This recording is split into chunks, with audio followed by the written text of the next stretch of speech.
बिस्मिल्लाहिर्रहमानिर्रहीम। आज हमारा थर्ड कंटिनेंट, पहले हमने साउथ अमेरिका, नॉर्थ अमेरिका देखा। उसके बाद आज हम देखने जा रहे हैं अफ्रीका को। Africa is the largest one country according to countries, number of countries, सबसे ज़्यादा नंबर ऑफ कंट्रीज रखने वाला हमारा कंटिनेंट है अफ्रीका, जिसमें 54 कंट्रीज हैं।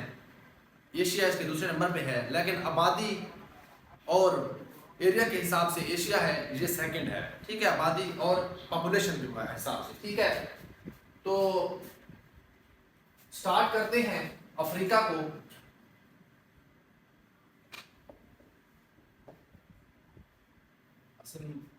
जा रहे हैं बोर्ड मार्कर सही कुछ। अच्छा, तो अफ्रीका की बात करते हैं। Africa 54 countries. ठीक है जी। सबसे पहले हम अफ्रीका के मैप को देखते हैं, लोकेशंस को देखते हैं। तो हमारे पास अफ्रीका का आज थोड़ा सा जो मैप है, हम उसको अपनी तरफ से शेप देने की कोशिश करेंगे। जैसा कि किसी इंसान का आप सर समझ रहे हैं। ठीक है जी। कुछ यूं अफ्रीका की शेप हमने खुद से दी है ताकि आपको समझ आए। हमारे उस्ताद मोहतरम ने भी हमें ऐसे पढ़ाई थी, और फिर हमने, मेरे साथ इधर मैप लगा हुआ है, ठीक है, जो कि इंशाल्लाह आपको दिखाएंगे। उसके ऊपर है थोड़ा सा, लेकिन वहाँ थोड़ी सी साइडें जो हैं अलग सी हैं, लेकिन आपको समझने के लिए ये अपने आप को तसव्वुर करें। आपकी सूरत माशाल्लाह जैसे भी है, अल्लाह ताला ने प्यारा बनाया, लेकिन मैंने आपको ऐसे बना दिया। ठीक है। तो अफ्रीका के नॉर्थ में, ठीक है, ये नॉर्थ साइड है। ठीक है, ये हमारे पास ईस्ट साइड है, ये हमारे पास साउथ साइड है, ये हमारे पास वेस्ट साइड है। ये हमारा पुराना रिवायती तरीका है, और रिवायती तरीका हर मैप के ऊपर आपको चलाना पड़ेगा, तब जाके आप इस रिवायती तरीके के मुताबिक चीज़ों को ठीक तरीके से कर पाएंगे। अफ्रीका कंटिनेंट के बारे में थोड़ा सा पहले, कि ये अफ्रीका कंटिनेंट जो है, इसको अफ्रीका कंटिनेंट को सबसे पहले डार्क कंटिनेंट कहते हैं। इसके बारे में क्वेश्चन बनता है। आप अफ्रीका के बारे में बहुत ज़्यादा हिस्ट्री पढ़ेंगे, हर कंटिनेंट के बारे में बहुत ज़्यादा हिस्ट्री हो सकती है, लेकिन हमने कमीशन के मुताबिक जो शार्ट चीज़ें पढ़ी हैं, जो सीखी हैं, जो सीखनी है, ठीक है, वही करनी है। इसको डार्क कंटिनेंट कहते हैं। उसके बाद इसको ब्लैक कंटिनेंट भी कहते हैं। आप अफ्रीकन लोगों को देखेंगे, जब अफ्रीका का नाम आता है, आपके ज़हन में एक तस्वीर नजर आती है अपनी, लेकिन उसके बाद अफ्रीका के लोगों का कलर, ठीक है, ये उनकी अपनी एक जो नेचुरली है। ठीक है, सब अफ्रीका की बात नहीं है, लेकिन मोस्टली जो है अफ्रीका के लोग ब्लैकिश हैं। और वहाँ हालांकि मिस्र भी है, इजिप्ट, मिस्र के लोग, हुस्न मिस्र जो है मशहूर है, तो हम सारे अफ्रीका को ऐसे नहीं कह सकते। उसके बाद birth place of human, Africa को birth place of human science कहती है। साइंस कहती है बर्थ प्लेस ऑफ ह्यूमन, लेकिन इस्लामिक कल्चर के मुताबिक थोड़ा सा डिफरेंट है। ठीक है, तो आपने कमीशन के मुताबिक करना है बर्थ प्लेस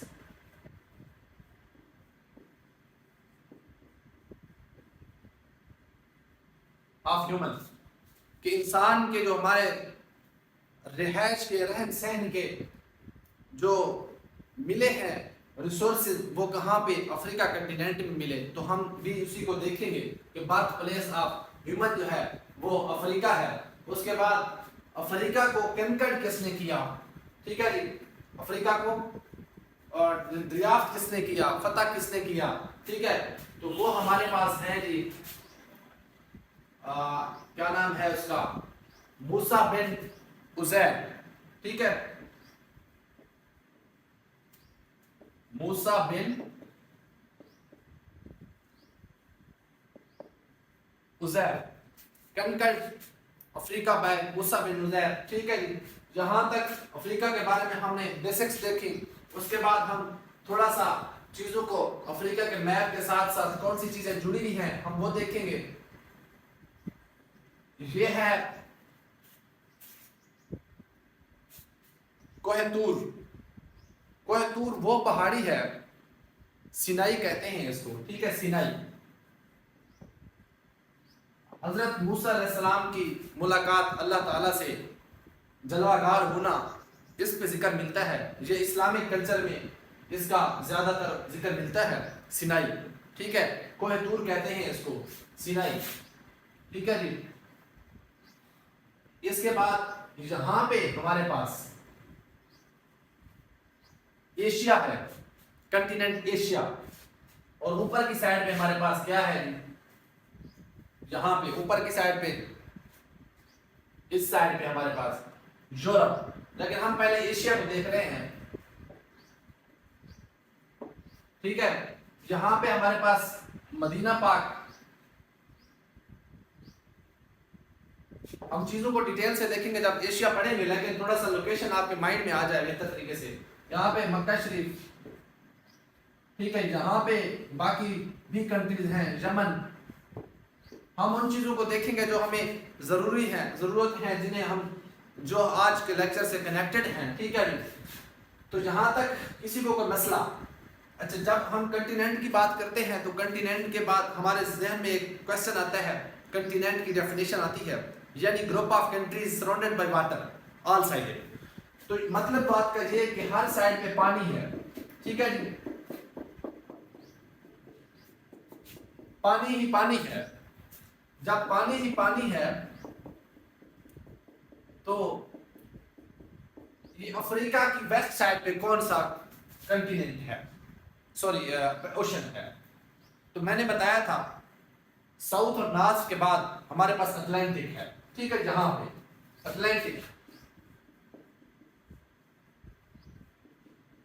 अटलांटिक ओशन है, यहां पे हमारे पास इंडियन ओशन है, ठीक है। ऊपर की साइड पे हमारे पास कौन सा है, ये आपने कमेंट करना है, ठीक है जी। तब तक मैं ये चीजें बताता हूँ इस साइड पे। और यहां पे जो है ये रेड सी, ठीक है जी, red sea. Red sea is a small water body connected with ocean. किसी भी ओशन का हिस्सा सी हो सकता है। सी का हिस्सा, सी जो होता है छोटी बॉडी होती है वाटर की, ओशन जो होता है ये बड़ी वाटर बॉडी होती है। तो रेड सी जो है, यहाँ पे ये तंग पट्टी हमने बार बार पढ़ी कि तंग पट्टी होती है। इस साइड पे एशिया है, इस साइड पे हमारा अफ्रीका है, यहाँ पे ये पट्टी है, ठीक है। तो ये पट्टी को हम क्या बोलते हैं, ये आप लोग एक तो कमेंट करें, जरा बताएं मुझे, ठीक है। फिर मैं बाद में बताता हूँ इसका।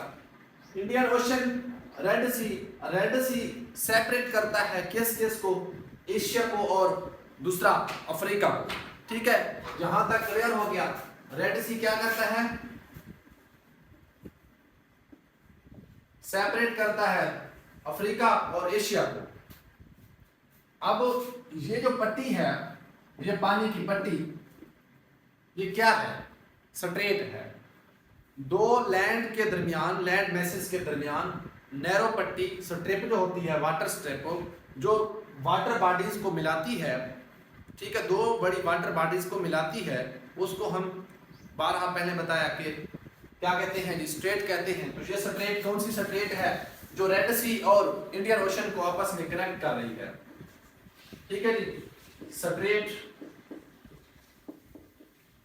अलमंदा,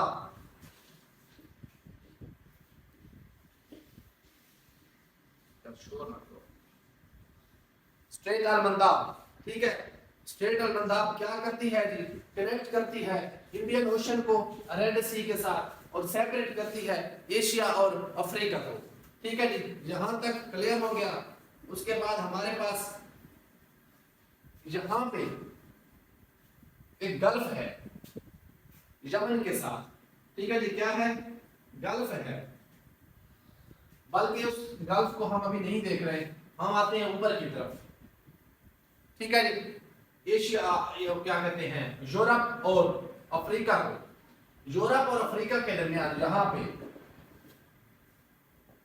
ये मैंने व्हाइट बोर्ड के ऊपर तो थोड़ा सा बनाया है, पट्टी की तरह बनाया है, बिल्कुल पट्टी भी यहाँ है यानी स्ट्रेट भी यहाँ है, लेकिन में फासला काफ़ी है, आपने ये नहीं समझना कि इतना ही फासला है, ठीक है।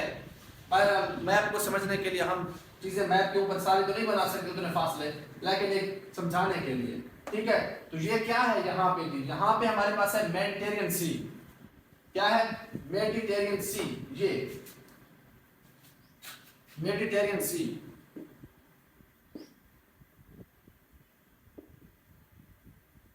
मेडिटेरियन सी क्या करता है जी, कहाँ पे है, यूरोप, ये हमारा यूरोप है ये साइड। ये थोड़ा सा इसकी हेडिंग को हम मिटा देते हैं क्योंकि आपको अब तक समझ आ चुकी है कि हम ये अफ्रीका को पढ़ रहे हैं, तो अफ्रीका को ऊपर से मिटाते हैं। इस साइड पे हमारे पास यूरोप है यहाँ पे, ठीक है। यूरोप कंटिनेंट को हम इंशाल्लाह पढ़ेंगे तो मजीद आपको ज्यादा समझ आएगी, साथ साथ कि यूरोप किधर पड़ा है। लेकिन बहरहाल कोई मुश्किल काम नहीं है कि यूरोप बता रहा हूँ समझ नहीं आएगी। नॉर्थ साइड पे यूरोप है, यूरोप और अफ्रीका के दरमियान मेडिटेरियन सी सेपरेट करता है। क्वेश्चन क्या बनता है, Mediterranean sea separate Europe and Africa continent, ठीक है। अगर बात करें यहाँ पे तो यहाँ पे एक स्ट्रेट है, ठीक है, यहाँ पे स्ट्रेट है, उस स्ट्रेट को क्या कहते हैं, उस स्ट्रेट जो है गिब्राल्टर स्ट्रेट, ये कौन सी स्ट्रेट, गिब्राल्टर, गिब्राल्टर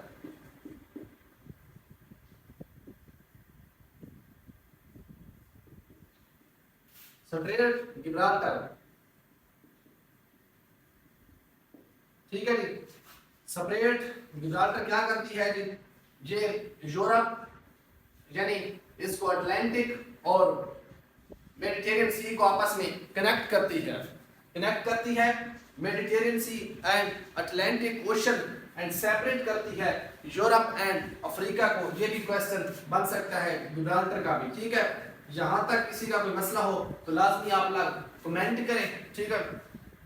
उसके बाद यहाँ पे, ठीक है, ये अंदर से मिटा रहा हूँ मैं क्योंकि ये चीज़ें तो आपने नोट कर ली होंगी अब तक, क्योंकि मैं बार बार कहता हूँ कि जब तक आप चीज़ें नोट नहीं करेंगे अच्छे तरीके से, हाथ से नहीं बनाएंगे, जब आप चीज़ हाथ से बनाते हैं माइंड में जाके पेज पे प्रिंट होती है तो आपके माइंड में भी प्रिंट होती है बेशक, ठीक है। तो ये जो मेरा फार्मूला है आपने याद रखना है और बार बार चीज़ों को लिखना है, मैक्सिमम हाथ से बनानी है। बेशक वीडियो को रोकें, पेन पेंसिल उठाएं, उसके बाद आके कॉपी उठाएं, बाद में लेक्चर देखें, लेकिन लिखना जरूरी है आपका। लिखने के बगैर यकीन करें आपको कोई फायदा नहीं होने वाला। समझ आएगी, इंसानी नेचर है, हम बजाय समझ रहे होते हैं, कहते हैं हमें समझ आ गई, लेकिन जैसे वक्त गुजरता है हमें स्पेस जरूरत होती है, जब और चीज़ें आती हैं तो वो पहली मध्यम पढ़ने लग जाती हैं, फीकी पीटती पढ़ती हमारे जहन से निकल जाती है। तो नोट हुई होंगी जब पेज पे, तो वो पेज वाली दोबारा हम प्रिंट के लिए दोबारा उसको जगा सकेंगे पढ़ के उसको, ठीक है, रीड करके।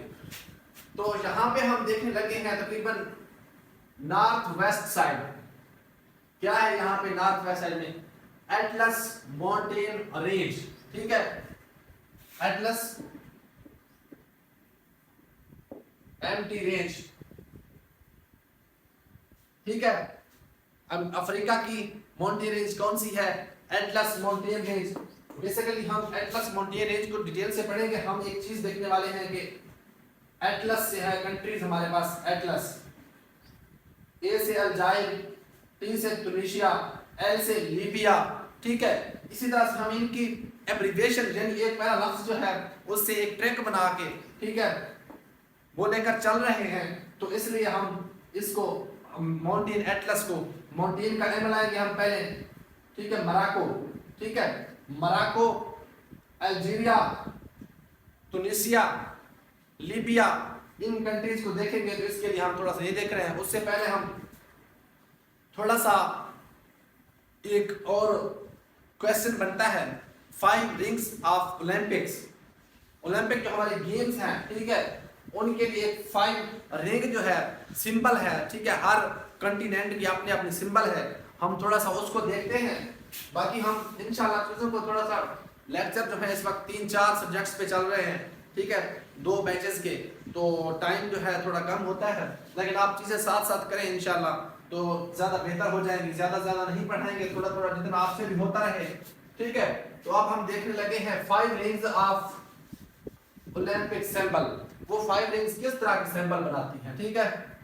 पहली है, दूसरी है, तीसरी है, चौथी है, पांचवी है। सबसे पहले हर रिंग का अपना कलर है।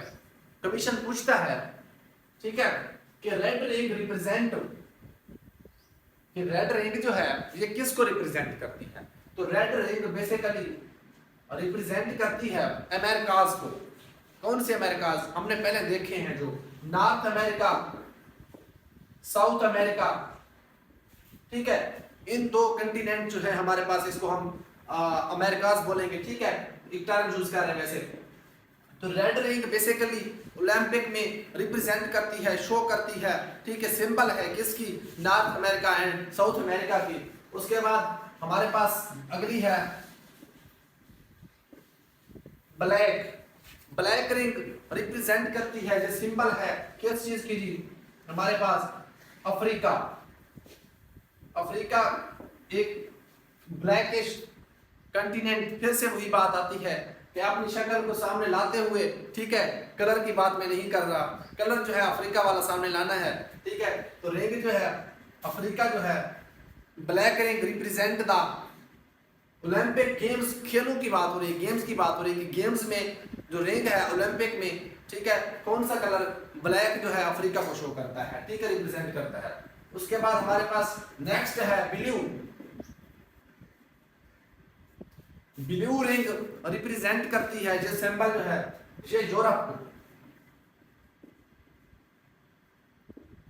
यूरोप को, ठीक है जी। उसके बाद चीजें जो है बड़ी आसान और बड़ी जो है एक इंटरेस्टिंग स्टोरीज हैं। आपने अगर सही तरीके से याद की है तो इंशाल्लाह मेरे से भी ज्यादा आप मास्टर बन जाएंगे और चीजें आहिस्ता आहिस्ता साथ लेकर चलेंगे इंशाल्लाह, ठीक है। उसके बाद हमारे पास है येलो।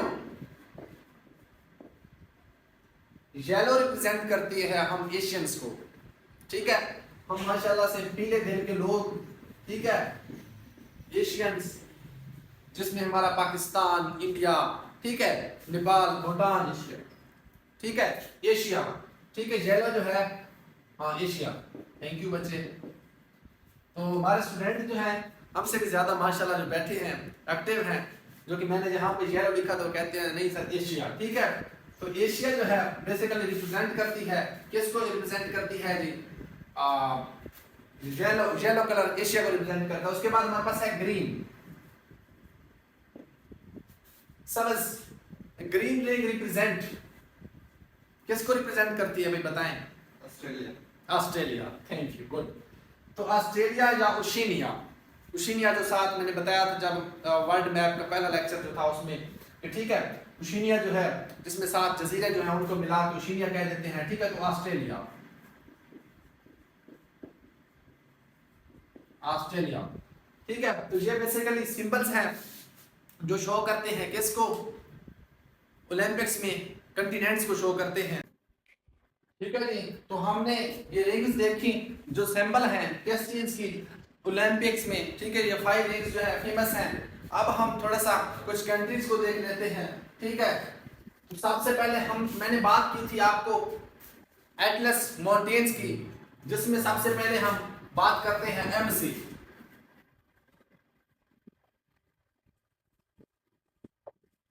मोरक्को, मोरक्को क्या है जी?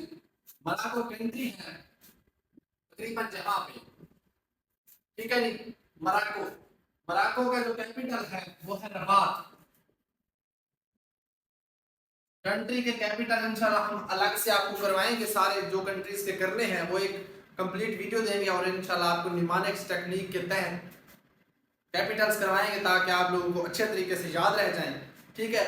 और हाँ, एक बात, एक अनाउंसमेंट छोटी सी, कि हम हर सब्जेक्ट के एक सीरीज क्वेश्चन डिबेट जैसे होती है वो लेके आ रहे हैं वीडियो इंशाल्लाह। तकरीबन 1.5 घंटे की वीडियो होगी, पूरा सब्जेक्ट उसमें कवर होगा। 3 कैंडिडेट्स होंगे और एक मैं उनसे क्वेश्चन करूंगा, वो सामने बैठे होंगे, हम एक सब्जेक्ट को डिबेट करेंगे, पूछेंगे। मैं उनसे सपोज पूछता हूँ कि पाकिस्तान ज्योग्राफी में पाकिस्तान का ओल्डेस्ट डैम कौन सा है, पाकिस्तान का ओल्डेस्ट बैराज कौन सा है, उन तीनों में से जो पहले आंसर देता जाएगा, ठीक है। हम वो वीडियो इंशाल्लाह बहुत ही अमेजिंग वीडियो लेके आएंगे ताकि आपकी पूरी रिवीजन हो, ठीक है। लेकिन अभी हम पहले सारे सब्जेक्ट्स को लेकर चलेंगे, उसके बाद फिर उनकी रिविजन के लिए हम अलग से एक सीरीज लेके आएंगे, ठीक है। उसके बाद मोरक्को जो है, मोरक्को कंट्री का कैपिटल कौन सा है? रबात है। मोरक्को इसने इंडिपेंडेंस कैसे हासिल की? ये कब्जे में था, जैसे हम बरतानिया के कब्जे में थे, ये फ्रांस के कब्जे में था। ठीक है, फ्रांस से got independence from France. France से आजादी हासिल की कब? 1956 में। ठीक है जी, कब हासिल की? ठीक है, 1956 में फ्रांस से आजादी हासिल की मोरक्को ने। ठीक है, उसके बाद मोरक्को में दूसरा क्वेश्चन ये बनता है कि इसमें ये इस्लामी मुल्क है। ठीक है, ओआईसी इस्लामिक कॉन्फ्रेंस जो है पहली वो कहाँ पे हुई, इस्टेब्लिश कहाँ पे हुई? तो ओआईसी जो है ये भी इसी में मोरक्को के अंदर, ठीक है, ओआईसी इस्टेब्लिश की गई। ठीक है, 1969 में OIC established in 1969 in Morocco. ठीक है, मोरक्को में इसकी पहली मीटिंग जो है, फर्स्ट मीटिंग, वो भी कहां पे होती है? मोरक्को में। ठीक है, लेकिन ओआईसी के बारे में दूसरा क्वेश्चन है कि दूसरी मीटिंग जो है वो कहां पे होती है? तो वो सेकंड मीटिंग जो है वो होती है पाकिस्तान में। कब? 1974 में। ठीक है जी, यहां तक क्लियर हो गया। उसके बाद दुनिया की जो सबसे पहली यूनिवर्सिटी है, ओल्डेस्ट यूनिवर्सिटी है, वो इसी मोरक्को के शहर फिज के अंदर है। ठीक है, कहां पे है? मोरक्को के शहर फिज के अंदर। फिज, आपने इस यूनिवर्सिटी को ज्यादा वो नहीं करना, लेकिन एक तरह से ओल्डेस्ट है तो पूछी जा सकती है। 859 बीसी। ठीक है, बल्कि बीसी नहीं, यही जो हमारे शेयर चल रहे हैं 859। ठीक है, तो इंसान है कुछ चीजें से निकल जाती है तो लाजमी करेक्शन कीजिए। माशाल्लाह आप में से बहुत सारे कैंडिडेट्स हैं जो काफी मोस्ट सीनियर्स हैं, जिनको चीजें जो है बड़े अच्छे तरीके से याद होती हैं। ठीक है, यहां तक किसी का कोई मसला? उसके बाद अब हम देखते हैं नेक्स्ट अल्जीरिया। ठीक है जी, क्या देखते हैं? अल्जीरिया।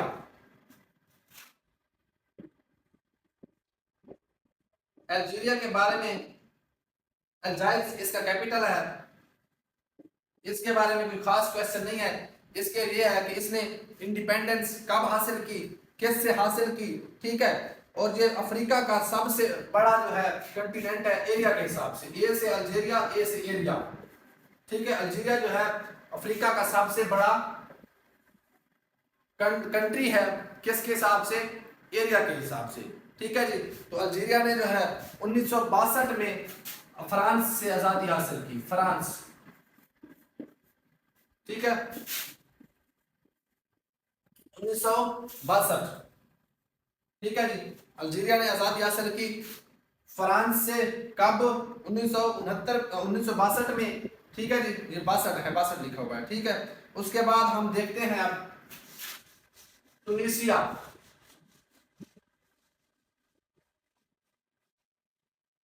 क्या देखते हैं? तुनिसिया।